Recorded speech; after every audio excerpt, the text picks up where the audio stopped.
one day to go to New York so that Sunny could audition. My daughter's name is Sunny. She could audition for something. My manager didn't know what it was. It's just that they called me, be up there at 9 o'clock in the morning on Saturday, and whatever it is, we're prepared to go for it. So, okay, so we went up, agent called, we go. We went up, and when we got up there, it turned out that she was too young to do whatever it was that they were doing there. So I was like, okay, so we've come all the way from Philadelphia to New York, 9 o'clock on a Saturday morning. Is it possible that we can stay just to see what's going on? Because of the nature of the venue, it was like a really interesting looking place, had a little piano in the corner, and they had booths attached to it was a bakery. Bakery, we said, sure, you can stay. So we stayed and we had a great time. And what it turned out to be was a theater or club for kids who would then be entertained by kids. And the whole idea of the bakery was if you're having a birthday party or some other party for your kid, you buy the baked goods or the foods, etc., from the bakery. They bring it over, and there was going to be, oh man, we had a good time. I said, this is a good idea. So I came back to Philly, and I'm figuring, remember I had this little niche. This is a good place for my little artists to perform. I'm going to do all this. And I called everybody up, and I said, I'm going to do this thing that we just did in New York, and everybody poo-pooed my idea. You can't do it here. This is Philly. This is not New York. You can't do anything in Philadelphia that they do in New York. Nobody's going to come. Nobody wants to blah, blah, blah, blah. So I just gave up on the idea. This was like the late 80s. Then Ali opened up a venue in North Philadelphia around 1992. We were looking for things to put in. I said, remember that thing, that idea that I had to have this program for kids, yada, yada, yada. And he said, yeah. And he didn't poo-poo my idea. He said, let's give it a try. So we said, okay, well, what do we need to do to give it a try? Well, we need to reach out to all the people, let them know we're going to open up a venue for kids. We need to reach out for all the artists and say, we're going to open up a venue for kids. We need kids to perform. And then we opened up the idea, we put it out, we need a baker. Because we got to have cakes and cookies, etc., for the kids who want to have a party, because you want to bring your children for birthdays, etc. Put it all out there, and guess what? People actually came. So you know what we called it, right? The Dessert Club. People started coming, and we opened up, we were there every Saturday. And we were having a really good time. Now, when we started out, it was really kind of for little kids, but as the little kids brought their older kids, like the preteens, to the event, the preteens started wanting to come back more than the little ones. And so what was happening was the preteens were coming, they were going, oh, we're having a great time, we love this, but can we kind of get rid of the birthday cakes? We don't really want that. What we want is a DJ. And what we want to do is to dance. Okay, so we said, bet, that's what we'll do. So we changed the spelling from dessert, D-E-S-S-E-R-T, to D-Z-E-R-T. We thought that was really hip looking. In addition, people were calling, well, I want to have my party at the Desert Club. So we said, well, we better do it phonetically so they'll know exactly where they're coming. And so we changed the spelling and opened it up as a dessert club, and we were having kids every Saturday, literally shooing them in. They would party so hard that the windows would actually fog up when they left, right? And as we began to get these young people, and we began to know them, we began to know the parents, because this is a preteen club. Now, parents, that age group is a hard age group, right? They're too young to go to Chuck E. Cheese, but they ain't old enough to really go out and party. So what do they want to do? They want to come out on a Saturday at 12 o'clock, dance for a few hours in a place that's safe, okay, where we monitor what they're doing. No bumping and grinding, none of that stuff. Boys got to be gentlemen, pull up their pants, girls have to look nice. And they felt comfortable, so they would be bringing them along. We would meet them, they'd drop them at the door, and they felt we could actually leave and not have a problem. So we began to know the young people, we began to know their parents, and as we began to know them, we began to ask some questions. Now, let me just give you information about myself and Ali. We're both Howard University graduates, and we came from Howard in the big bush 60s age, right? So we wanted to know, do these young people know what we know? Do these young people have the same commitment that we have? Will these young people carry on the torch as we pass it from generation to generation? So we began to ask them, what do you know about yourself? What do you know about your culture? What do you know about your history? What do you know about who you are? How do you do in school? What is your education goals? Tell us about who you are. And as we began to talk to them, we began to realize we needed to do something more than just give them a party. And so we talked among ourselves, between ourselves, and we said, well, what can we do? I mean, we knowing the kids, and as they come in, they all have to sign in. So we began to really collect, hundreds and hundreds and hundreds of kids coming through. What can we do? Well, how about if we start doing trips? We do a bus trip. We can go down south to Alabama and all these places and trace the Underground Railroad back up. That would be fun. We'd reach out for the parents. I'm sure they would love it. And so Ali and I got in our car. We drove down the route and drove up, kind of following the route of the Underground Railroad. But in 1995, Ali went to the Million Man March. Anybody here went to the Million Man March? Ali went to the Million Man March and he came back with this mandate. This mandate was to do something for your neighborhood, do something for your community. That's why as you fan out from here. And so he came back and he said, well, I don't really have time for that because I got to find something to do for my community. So he started searching. I'm like, wait a minute. I thought that's what we were doing right here. Something for our community. He said, you're right.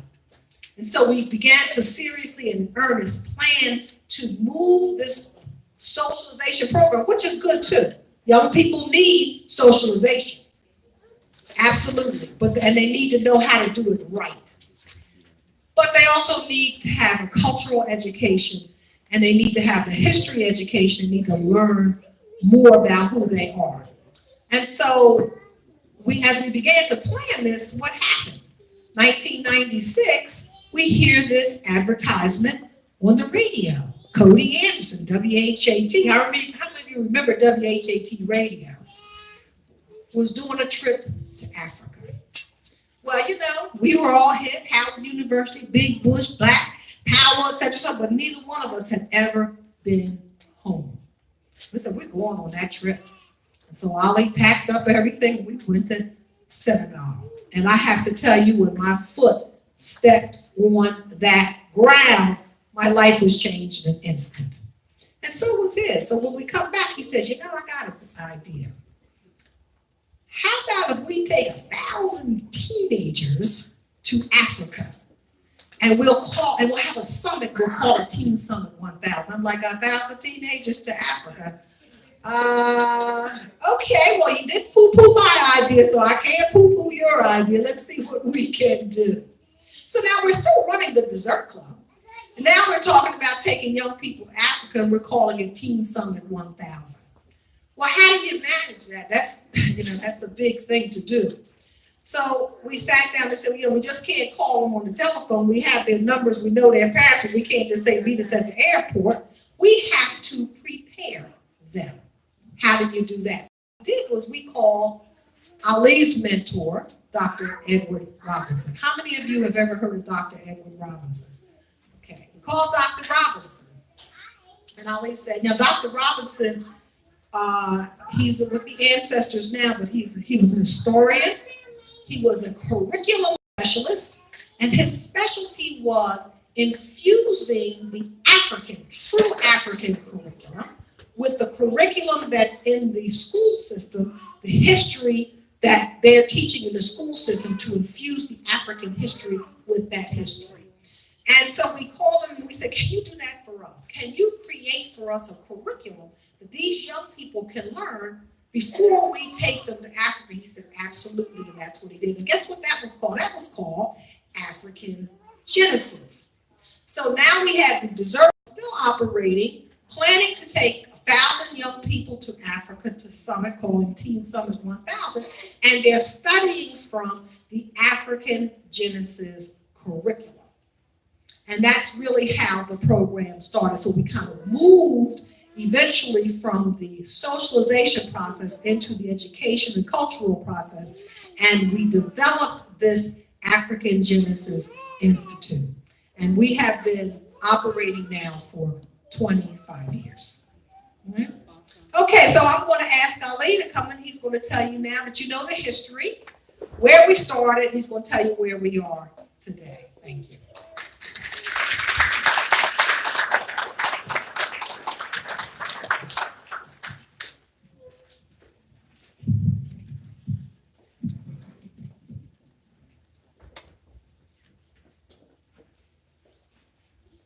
Good afternoon.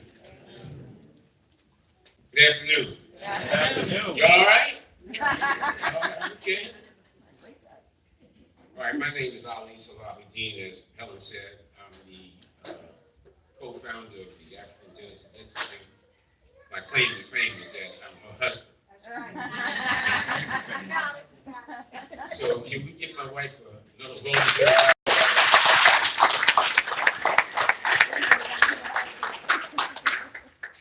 She's smart, ain't she? And she's fine. Okay, so Helen has kind of given you an overview and the history of the program.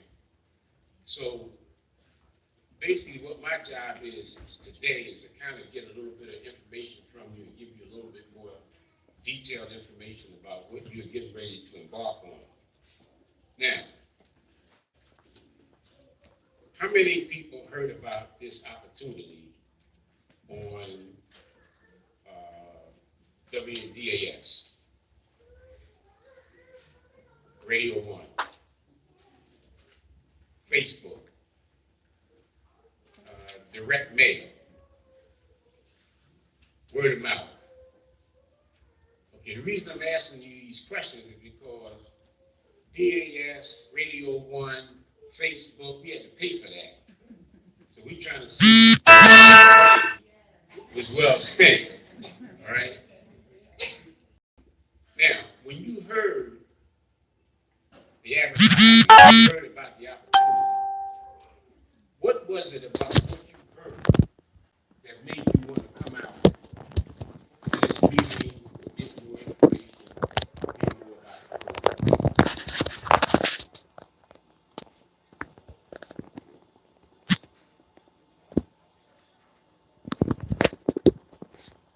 Your grandmother told you about it? Okay. Who else? Yes. Opportunity to go to Africa? Yes. Okay. All right. Now, this is going to be a family discussion, right? So I'm going to keep it 100% with you. All right. So now I know that most of y'all, when you heard it, the first thing you heard was free. All right. Let's be for real. Y'all heard the word free. And you know, people who are lactose intolerant, they'll stand in lines for free ice cream. Right? So you all heard free, number one. Then you heard the other things that you were talking about. Now, as Helen was telling you that when we had the dessert club and we were doing the social process, we started talking to the children, you know, we started noticing that there was a lack in them of like who they really were, their history, because it wasn't being taught in schools, wasn't being taught in religious institutions. They weren't getting the information. So when we reached out to Dr. Robinson, and we're telling him what we wanted to do, and we started, we saying, our children are, they're not doing well in school. They've been identified as the new predators and perpetrators of crime, and we started listing all these bad things that was happening to the community. And he said, what you're saying is right, but what you're talking about is not the problem. What you're talking about is the manifestation or the symptom of the problem. So he said, you got to be clear. Are you talking about, do you want me to design something that's talking about the root of the problem or the fruit of the problem. And you know, Dr. Robinson, since most of you all don't know him, he was a tremendous storyteller. And when he would try to explain something to you, he would explain it he would tell you a story, because he really knew how to connect with young people. And that's the way he would connect. So he said, let me tell you the story. And all his stories, or say maybe 90% of his stories, always had a farmer in there. So he was telling us this story. He said, once there was a farmer. He said the farmer came outside of his house one day on his way to town, and about 10 bees attacked him. So he fought the bees off, killed them, went on into town. Next day, came out, and about 50 bees attacked him. He fought them off, did what he had to do, went on into town. Next day he came out, was 100 bees attacked him. That was a little bit rough, but by the time he got to town, he was telling his friend, he said, you know, for the last 3 days, every time I come out my house, I've been attacked by these bees. And no matter what I do, the next day, it increases. So his friend told him, he said, yeah, because see what you got to do, you got to find the hive. And if you find the hive and destroy the hive, then you won't have any more problems with the bees. And Dr. Robinson said that's the same way it is with the problems, or what we have called problems, the manifestations of the problem. You got to find the root of the problem. And that's how you kill the fruit of the problem. You all with me? That's right. So he said, well, what is the root of our problem? And he said, the root of the problem is that for the last 500 years,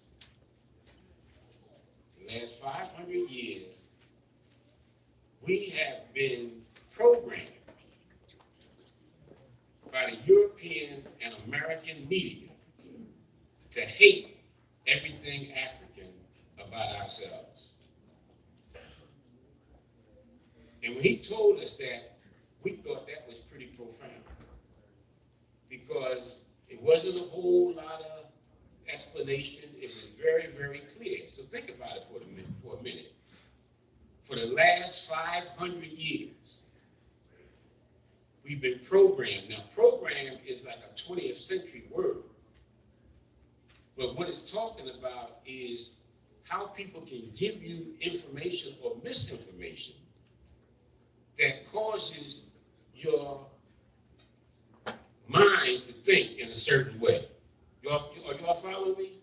So think about what we've been taught for the last 500 years. Now, when we say media, remember now, we're going all the way back to books, magazines, all kinds of articles, and then we come up into this century where we get television, radio, motion pictures, but the whole theme is the same.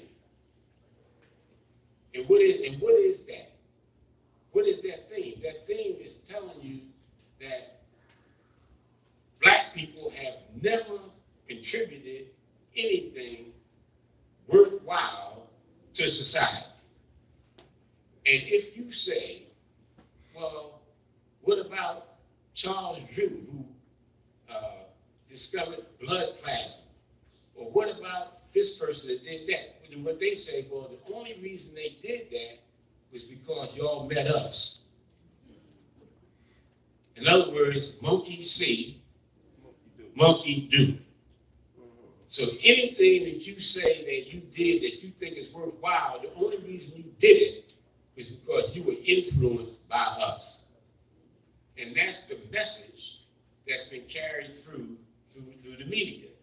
So if you get this message constantly, 24 hours a day, 500 years, coming down through the DNA, coming down through the genes, and it's no wonder when you look at our condition, you can understand why. Because we have, you ever heard of people say you got low self-esteem? Y'all ever heard that? And when people talk about our children and they start trying to identify, well, why they doing this, why did they perform so badly, it always goes back to the same thing. They got low self-esteem. But see, Dr. Robinson said you can't have high self-esteem unless you got high race esteem. Because race esteem is like the flower, and self-esteem is like the fragrance that the flower produces. And what's that mean? That means that you are black. Anybody got a problem with that? You were born black, you are black, you gonna die black, right? So every morning when you wake up and look in the mirror, you're gonna see your black self. And if you feel bad about being black, then how can, that's race esteem. How can you have high self-esteem if you feel bad about the way that you were born and came into this world? So if somebody's constantly telling you that black is negative, black is bad, then it's impossible for you to have high self-esteem if you feel bad about that. Mm-hmm. So now that's the problem. But every problem, the solution is right there in the problem. So what is it that you can do that can change that and turn that around? So if you're getting bad information, then you got to take that bad information and substitute that for what?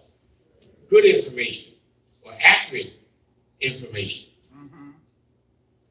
And how do you do that? So it's just like you were programmed, then you got to be reprogrammed. So that's what the job of African Genesis is. That's what our job is. So what we've done is that we've set up an institution inside of the black community specifically designed to do 4 things. Number 1, raise the race esteem of our children. Number 2, increase their academic performance. Number 3, promote healthy lifestyles. And number 4, encourage entrepreneurship. These are the 4 things that we concentrate on. Now, how many of you are familiar with the concept of a Hebrew school? Raise your hand. Okay. Now, a Hebrew school is an institution that was set up by the Jewish community probably about 150 years ago when they started coming into America. Because what they were concerned about was making sure that their children knew the Jewish history, the Jewish language, and the Jewish culture. So because their concept was that, well, we'll send you to the public schools, or as they say, we'll let you go to the schools with the Goyim, the non-Jews, because we'll let them teach you, reading, writing, mathematics. But when it comes time to teach you your real Jewish history, we're not going to let non-Jews do that. We're going to set up an institution in our community, so after you go to the public schools, then you come to our schools for a couple hours during the week, and we're going to teach you the real deal. All right? Now, when I was growing up, there was a synagogue. I grew up in North Philly, but there was a synagogue right on the corner of my block.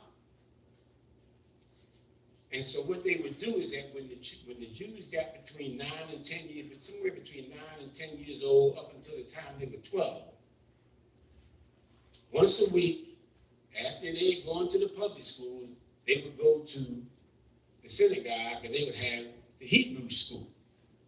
And then, after a 2.5-year period, after they graduated from the Hebrew school, they would have a big celebration for them. You ever heard the term bar mitzvah or bat mitzvah?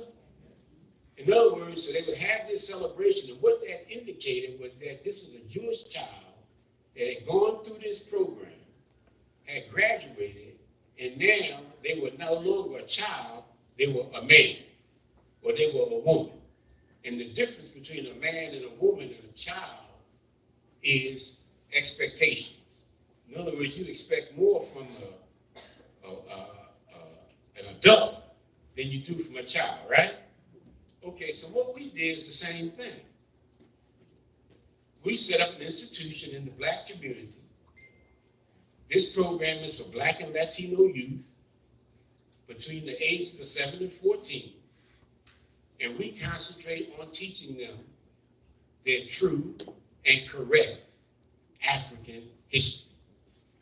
Because in the school system, the general school system, when they talk about our history, they say our history began in slavery.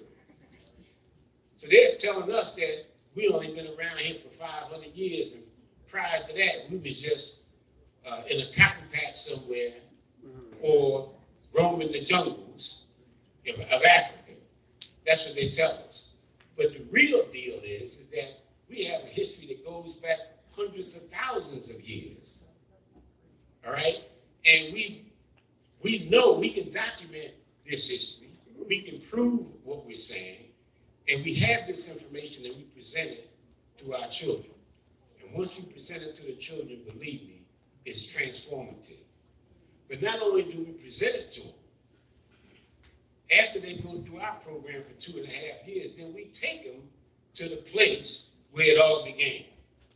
Because, as they say, it's better to see Africa one time than talk about it 1,000 times. So how do we do this? Here's how we do it. It's a very simple program. Number one, we have classes. So it's a 2-year program, and over the course of that 2 years, you're going to come to 9 classes. Classes are right here at the African American Museum, and the classes last about 90 minutes. That's one thing we do. Second thing we do is that we have field trips. So we have a field trip here in Philadelphia, what we call a local field trip. We have a field trip to Baltimore. We have a field trip to New York. We have a field trip to Washington, D.C. and Richmond, Virginia, what we call Walking the Slave Trail. And then our last field trip is a trip to Detroit in Canada, where we trace the Underground Railroad through Detroit, past the Detroit River, over to Canada, all the way up to Uncle Tom's Cabin. Those are the 5 field trips. And in the classes and in the field trips, what we focus on is ancient African history. And in each one of these cities that we take you to, we tell you the contributions and the history of the Black people in those particular cities or those particular areas. After the children do that, after they go through that 2.5-year process, going to classes, going to field trips, doing assignments, making oral presentations, then they graduate from the program. And once they graduate, their graduation reward is the free, all-expense-paid trip to Egypt, to the motherland, where they can see with their own eyes what they've been studying about for the past 2 years.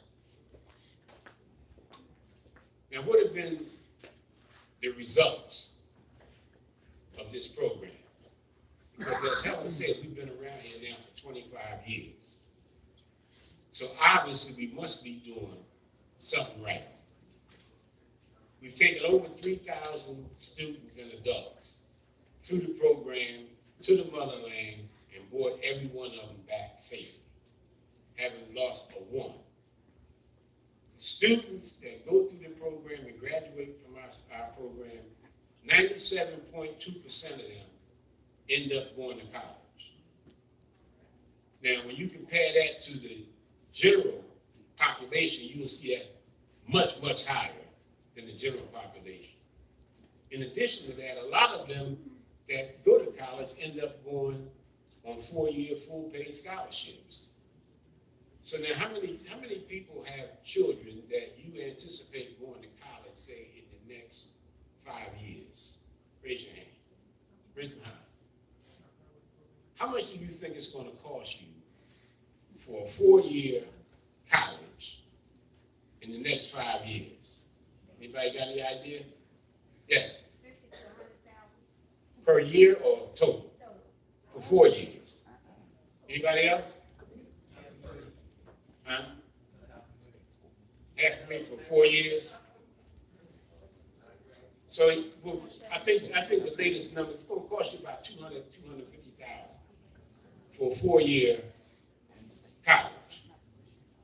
So if you're thinking about having your child go to college, you're going to spend $250,000, and you hear about a program that might result in them getting a 4-year or some kind of scholarship, then your ears should be bigger than Barack Obama's, right? You should be all ears trying to make this happen. Well, this is what we're telling you about this program. This is how successful that it has been. Now, why do you think this program has been so successful? And I'm gonna give you 6 reasons why it's successful. Number one, when you know better, you do better. So that's why our attendance rate in school has gone up. Scores on standardized tests have gone up. Lateness and absenteeism has gone down. And respect for elders has increased. Because when you know better, you do better. There's another saying about birds of a feather flock together. What do we mean by that? That means that the parents in this program, when you all heard about this opportunity for your children, the overwhelming majority of the people that heard about this did not come here today. Now, I asked you at the beginning of this talk, how did you hear about it? So we heard it on radio, we heard it on Facebook, we heard about word of mouth. Now, when they tell us, when the advertisers tell us, they say, well, look, 500,000 people are going to hear this ad, and all of that. So if all of those people heard about this, but only 200 people came out, what does that tell you? What that tells us is that the people that came out are a select group of people. And we know something about you. Number one, we know that if you're a parent, then you got a great interest in your children being better or more successful than you are. More than likely, you vote. More than likely, your children are involved in other activities other than just going to school. So we know something about you.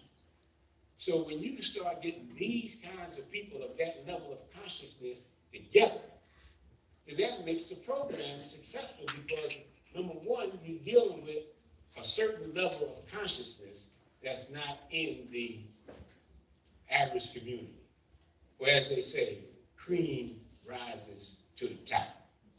So we're saying this is the creme. You are the cream of the crop in the Black community. And so by your children coming together, then they are impacted about people doing something positive. Kawanja Njushi said, show me your friends and I'll see your future. So if you hanging around people that ain't doing anything, then more than likely, that's what you got in store for you. But if you're with people that are positive, forward-thinking, progressive, and you're with them, more than likely, then that is how you're going to turn out. And that's why we say birds of a feather flock together. There's another saying about steel sharpens steel, and minds sharpen mind. So when you around people that are trying to be the best that they can be, that's going to rub off on you also. So that's another reason why our program is so successful. Another reason our program is successful is that we got high expectations. And what that means is that, see, they say that only 10% of a class of students can exceed the expectations of the teacher. So if you have a teacher that's teaching the class and they don't think, if they're saying, well, I'm just here for a check, if I'm scared of the students, if I don't think the students can learn, only 10% of the students can exceed those expectations. So if you got high expectations for the students, and the students are going to respond by trying to live up to your expectations. So in our program, if a student comes to me, we're looking at their report cards, and they got a C in mathematics, and we say, well, why you get this C? They say, well, you know, black people can't do math. Because that's what they tell us. We're not having that. We're not trying to hear that. Because our position is that black people invented mathematics. How are you not going to be able to do mathematics when your ancestors are the one that gave it to the world? So we're not trying to hear that conversation. So we have high expectations for our students, and that's another reason that our program succeeds. Another reason is that, did you know it's been scientifically proven that travel makes you smarter?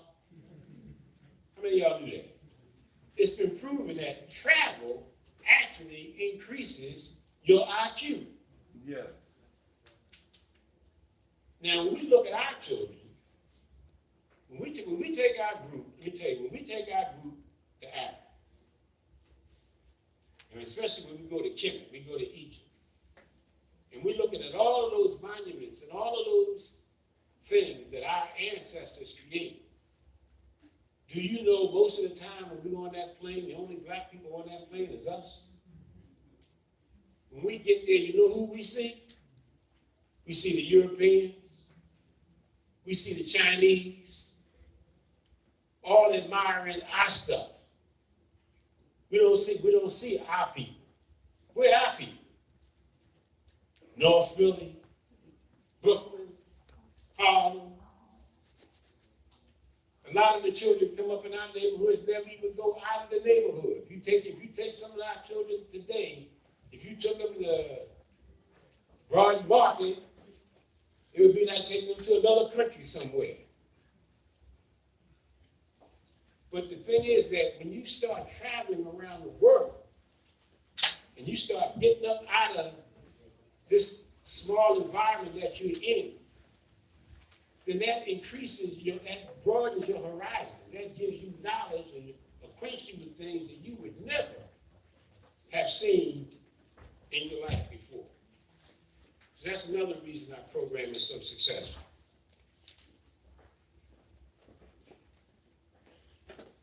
And then the last thing that makes us so successful is that there's something about when you, as Helen made it very clear, she said when she went to Africa for the first time and put her foot on African soil, her life was changed in an instant. That's the way she said it. Did y'all feel that? Well, you know, there's a scientific explanation for that. This is not just some mystical thing that we're talking about. There's a scientific explanation for that. I don't want to get into all of the detail, but you can write this down. It's called territorial imperative. And what that means, basically, is that there's a spiritual connection between you and your ancestors. All right? In the animal kingdom, you ever heard that when an elephant is dying, they make their way back to where they were born? Or you ever heard about salmon swimming upstream, going back to where they were created in order to procreate? Or birds flying south in the wintertime? All of that is talking about being in touch with your ancestral home. America is not our ancestral home. Y'all with that? Yes, sir. Okay. You know, South Carolina, the plantations in Georgia, that's not our ancestral home. Our ancestral home is in the motherland. So when you get there, there's a feeling that you get where you're connecting with your ancestors. And that is the way that you can never reach your full potential until you have a positive relationship with your ancestors, your ancestral home, and your ancestors. And this is what we mean about having high race esteem. So, what we're going to do now, we're going to show you a brief video. After the video is over, then we're going to come back up and we're going to answer any and all questions that you have about the program. Now, in life, there's certain things that come your way, and they're called is you is or is you ain't opportunities. Now, these are the opportunities that don't require prayer. It don't require meditation. It don't require pondering. When you hear it, you know this is for me or it ain't for me. Now, if you want to, what we're doing now, every year we have an enrollment meeting, an annual enrollment, and this is it. We have one in New York, and we got one in Harlem. So we're looking for 100 students between the ages of 7 and 14 and 50 adult group leaders. If you want to be involved in the program, then in your package, there's a student application and a group leader application. So if you want to be involved, then you have between now and February the 8th to make up your mind and to enroll. Enroll means filling out the application, turning it into us with the enrollment fee of $99. And as long as we get it by the 8th of February, then you are in the program. Even if we exceed the 150 slots, we will still accept you. But you can't play with this. You can't procrastinate with this. You have to, if you're going to be with us, then you have to go ahead and make the move. You can turn in your application today. You can go online to our website at africangenesis2.org. You can register online, or you have an envelope along with the package. You can put your application and your processing fee in the envelope, and you can mail it to us. But whatever you do, it has to be done by February the 8th. And as I said, we only have 150 slots. We had a meeting in Harlem yesterday. You can see right now we got close to 200 people in the auditorium right now. We had a major meeting in Harlem yesterday, so I don't think there's going to be any problem for us. We never have a problem filling the slots. Okay, so we're going to show you the video. We're going to come back up, answer your questions, and then we'll go from there. Thank you very much.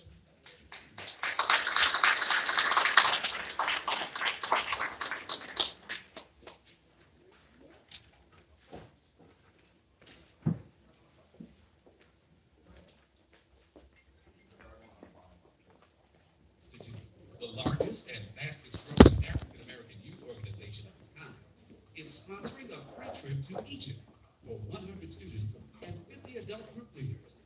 And now you can be part of a tremendous learning experience and travel to the motherland free.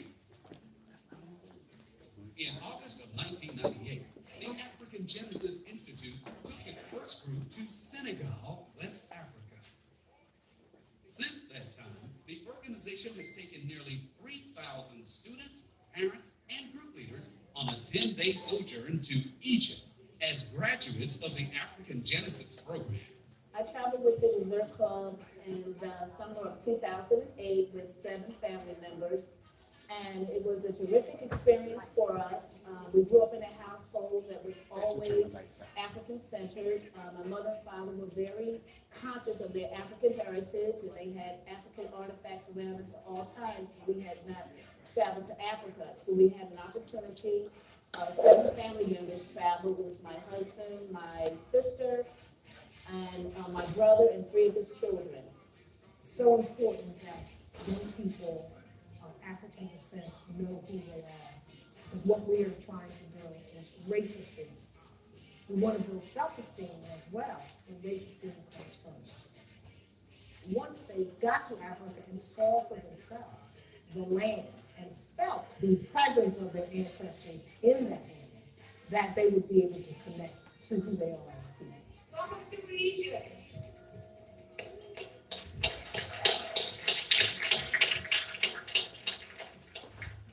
The program actually started in 1993 under the name of the Dessert Club, and we started off as a entertainment venue for African American teenagers. Ali went to the Million Man March.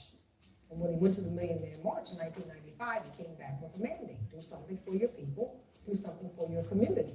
After the Million Man March took place, we shifted our focus more toward education as opposed to entertainment. And that's when the birth of the African Genesis Institute took place.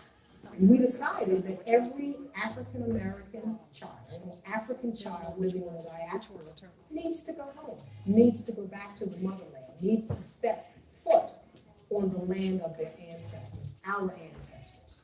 The African Genesis Institute is a nonprofit school without walls. It's a 2-year study program, primarily geared toward Black and Latino youth between the age of 7 and 14, where we focus on teaching them their ancient African history through a series of classes, assignments, oral presentations, and field trips. In talking to them, we just found that there was just a lack of information that existed among them concerning their true history. And we felt that without that major component, that they couldn't reach their full potential. Over a 27-month period, students and group leaders learn of their rich and extraordinary ancient African history through 9 classes held at the African American Museum of Philadelphia. Reading and writing assignments from a curriculum designed by Drs. Edward Robinson and Chika Akua. Dr. Robinson was the preeminent curriculum specialist who specialized in ancient African history, and that was our passion. That was our primary focus.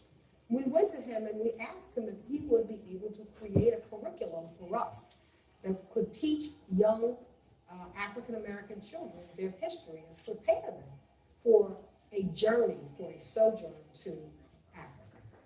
And we had Dr. Robinson actually design the curriculum that the students would study from. We have established the Dr. Edward Robinson Medallion Award and the Dr. Edward Robinson Young Scholar Award that we present at our graduation ceremony. We have Jabari Asasi and Anika Asasi, a husband and wife team, Egyptologists and linguists out of Harlem, New York. Students who begin to understand that at an early age approach their studies, they approach their world in a radically different fashion. One of our male students kept calling female student my queen, to show respect to her. I said, "You're my African queen." Now, how many 14-year-old boys do you hear saying that? And he wasn't doing it facetiously, he meant it. We have Anthony Browder, world-renowned historian and Egyptologist out of the Washington, D.C. area. We have Chika Akua, who is a young brother out of Atlanta, Georgia. The African Genesis Institute is one of the most powerful and profound organizations that we have in the African American community. It has a track record of continuous excellence and achievement in working with children and the adults who serve children. David Whitaker is a lawyer, a clinical psychologist, who is our national elder. And once, when Dr. Robinson made transition from an elder to an ancestor, Quad David stepped into his shoes, and now he's our national elder. And I have seen the evidence of the changes that take place in the young people that they work with and what they go on to become. And once they successfully matriculate through the course, their graduation reward is a free trip to Egypt. These young people get to see themselves in a very positive light because, as Dr. Robinson said, what is resurrected is the esteem of their ancestors, so that they can attach themselves to a very positive notion of who they are. I traveled with the Dessert Club in the summer of 2014 with my son Kyle Johnson. We went to Aswan, Luxor, and Cairo, and it was a transformative experience for us, especially for my son, for his self-esteem. My son has Asperger's, which is a high-functioning form of autism, so I had some concerns about the program and about whether or not he would be able to handle it, and this program has been a testament to not underestimating our children. He did wonderfully. We learned a lot together. It was a bonding experience for us, and we're just excited about what God has done for us through the Dessert Club and through the African Genesis program. Kyle's self-esteem has grown leaps and bounds. He speaks in front of people. He's less nervous. He interacts better. And he's learned so much about his culture and about his heritage. The impact on the family was tremendous. It's something about hearing about something and seeing it. It's two different things. So when we traveled to Egypt and I saw the pyramids, I just had to stand there and look because we had an understanding that these are one of the 7 wonders of the world, and we are the people who created them. In Cairo, they visit the Great Pyramids, the Sphinx, the museums, and enjoy a Nile River dinner cruise. In Luxor, they explore the Valley of the Kings and Queens, the temples of Karnak and Luxor, Queen Hatshepsut's tomb, and the site being excavated by Anthony Browder, the first African-American to lead an archaeological dig in Egypt. In Aswan, they visit the Nubian Museum, the great temples of Abu Simbel, and enjoy dinner and dancing in a mountaintop Nubian restaurant. They also visit a Nubian village where they donate supplies to the Nubian school and play an annual soccer game with the Nubian youth. The trip is not all academic, but full of fun things too, like riding camels under the desert sun, swimming, boating, and there's lots of shopping too. If you had to pay for the trip, it would cost $4,300, but it is absolutely free to you once you graduate from the program. So all of those things that you would have to ordinarily pay for, you get that free by completing the program. So that's why we say that this program revolves around earning a free trip. And this is what you get after you graduate from the program. There is an enrollment fee of $99 to join this program, along with the following out-of-pocket expenses, all of which are tax deductible. Cost of your passport and visa, transportation to JFK Airport, gratuities, graduation fees, cost of curriculum, cost of field trips. In order to earn this life-changing, fantastic journey to Egypt, students and group leaders must do the following: attend 9 classes, travel on 5 field trips, complete all required reading and writing assignments from the African Genesis curriculum, including doing oral presentation, participate in 3 fundraising drives, 1 per trimester. The program is self-funded. We do internal fundraising as a way to raise the money for the program to go forward, and that includes, of course, the trip to Egypt. So we ask everyone to participate in fundraising, called fundraising periods. So we also enroll group leaders. Those are adults. You have to be 21. Actually, you could be 19 at the time you enroll in the program. You must be 21 before you travel with the program, travel to Egypt. So the group leader's purpose is to mentor the young people in the program, and certainly to act as chaperones while we travel with the program. Group leader has to do everything that the student does. They have a curriculum, they have to participate in the fundraising, and they have to do what the requirements are to graduate from the program. And they get to travel to Egypt as a graduation reward as well. The results of this program have been significant. 97% of our graduates are college bound. In addition, of that 97%, 50% of them end up with a full 4-year scholarship. There's been an increase in academic performance, an increase in scores on standardized tests, an increase in school attendance, a decrease in lateness, and an increase in respect for elders. And at a time when so many schools, urban schools, and communities are struggling in terms of what to do to increase student achievement and cultural excellence amongst Black children, African Genesis has the answer, because they understand that academic excellence plus cultural excellence equals true education. Parents and other adults associated with our students have testified to the dramatic positive changes they have seen in their children. I knew from the days in Egypt that Tempest was going to be one who would give back to the community. She learned that from the Dessert Club, and she has been giving back ever since. Tempest has a love for children. She has taught in the public school system, and now she continues to thirst for opportunities to go abroad and serve. Thank you, Helen. Thank you, Ali. Thank you for the Dessert Club. Even the students themselves recognize the significant changes this program has caused in their behavior and how they see the world. Really kind of changed my path and my life's work. I got to learn so much about my history, number one, and through doing that, I got to learn about myself. I got a chance to travel for the first time, travel all around the country, going on Underground Railroad, going to plantations, Carter Plantation, which is my last name, so that was pretty enlightening and hard. But then actually going back to Kemet, actually going back to Egypt, going and setting foot in the motherland, that just kind of took it to a whole other level. When I initially asked my son if he wanted to go to Africa, he told me no. The reason he didn't want to go is because he was concerned about going to dirt huts and deserts. That was his perception of what Africa was. And now he knows that Africa has modern cities and that our heritage is rich and that we have so much to be proud of and so much to be thankful for.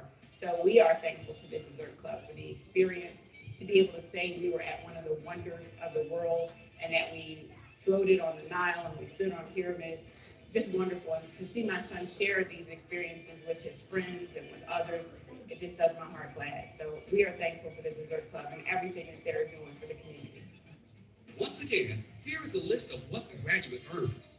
Round-trip airfare from New York to Cairo, air-conditioned bus transportation in Egypt, 5-star hotel accommodations, all-you-can-eat breakfast and dinners, 2 overnight train rides along the Nile, sailing on feluccas in Aswan, shopping tours in Cairo, Luxor, and Aswan, Nile River dinner cruise, dinner and dancing at mountaintop Nubian restaurant, tours of Cairo, Luxor, Aswan, and Abu Simbel, tours of pyramids, Hur El Akhet, Saqqara complex, tours of the Cairo, Imhotep, Luxor, Karnak, and Nubian museums, tours of Valley of Kings and Queens, tours of Karnak, Luxor, Amen-Ra, and Hatshepsut temples, tour of Tony Browder's archaeological digging, visit to Nubian village.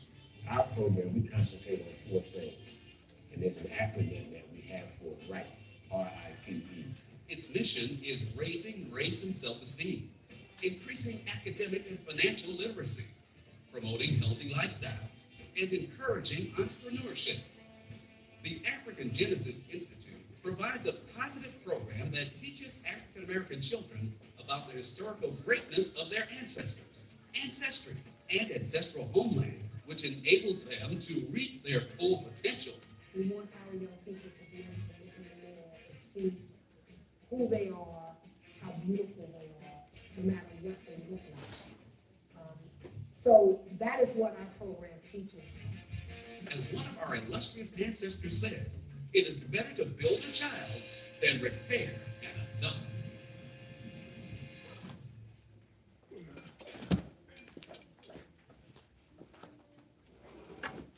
The African Genesis Institute, the largest and fastest growing African American youth.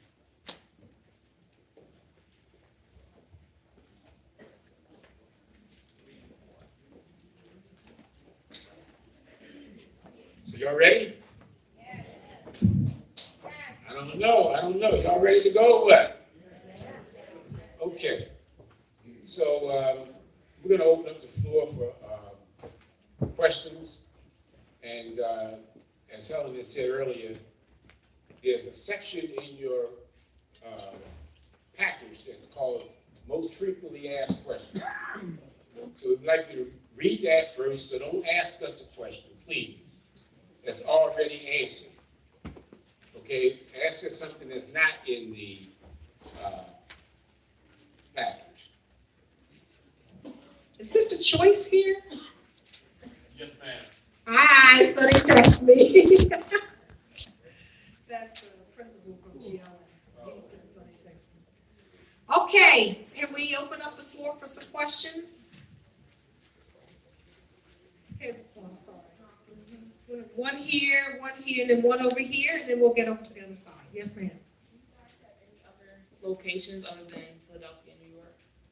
No, not right now. We are just operating here and in New York. Okay? Yes, I think the sister back here with the white one, yes. Just a little bit more information on the classes that I think that they're held on the weekend. Just kind of what time, if they're every other month. Yes, so there are 9 classes, so think about it as every other month. The summer, there's no classes because obviously we're concentrating on travel. You travel, when the group travels, it's always August the 1st. So the meetings are in Philadelphia or at the African American Museum, which is right here. And generally it's like the last Sunday, it's always Sunday, last Sunday in the month. During enrollment period, which is January, February, and March, the meetings are at 4. Once enrolled, because we do the enrollment meeting first. Once the enrollment is over, the meetings start around 2 o'clock, and they last for about 2 hours, the most. Okay? I think the brother right here, yes. The fundraisers, you want to talk about fundraising? Okay. Before Ollie talks about the fundraising, I just want to say this.